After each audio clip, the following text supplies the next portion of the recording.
विवेक Gautam BA channel को subscribe करें, लाइक करें। कि दर्द का होला उ सहे वाला से पूछा, आंसू का होला रोए वाला से पूछा। कि अरे दूर से देख के लगेला कि सब कुछ कितना आसान बा। अरे अमर भाई प्यार कैल कितना मुश्किल होला, हो करे वाला से पूछा। खिंचवा के खुदा से खुद लिया अपना हथेली में, तुहरे नाम के रेखा। अगला जन्म में इश्क अधूरा पूरा हो जाई, बदल दी है विधि ना लेखा। खिंचवा के खुदा से खुद ले जाए अपना हथेली में। डीजे विवेक दीवाना स्टूडियो। डीजे विवेक दीवाना। तुम हंसती हो मुझे हंसाने के लिए, तुम रोती हो मुझे रुलाने के लिए। एक बार रूठ कर तो देखो, एक बार रूठ कर तो देखो, हम मर भी जाएंगे तुम्हें मनाने के लिए।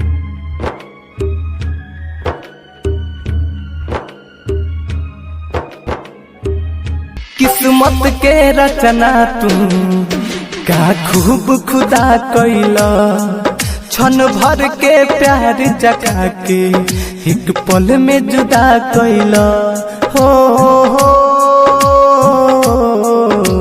डीजे विवेक दीवाना। किस्मत के रचना तू का खूब खुदा कैला, क्षण भर के प्यार जगा के एक पल में जुदा कैला।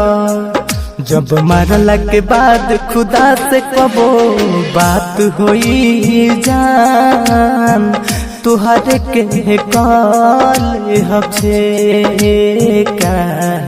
खिंचवा के खुदा से खुद ले जाए अपना हथेली में, तुहरे नाम के रेखा।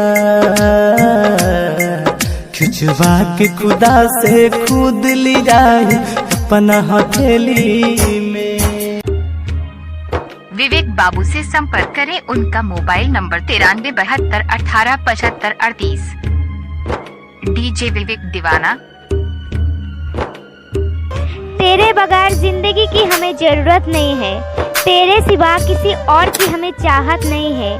तुम ही रहोगे हमेशा के लिए दिल में मेरे, क्योंकि दिल में किसी और को आने की इजाजत नहीं है।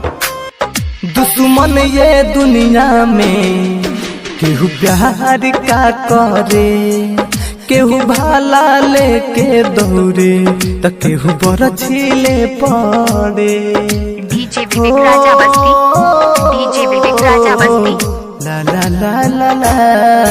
दुश्मन ये दुनिया में केहू प्यार का करे, केहू भाला लेके दौड़े तो केहू बरछी ले पड़े।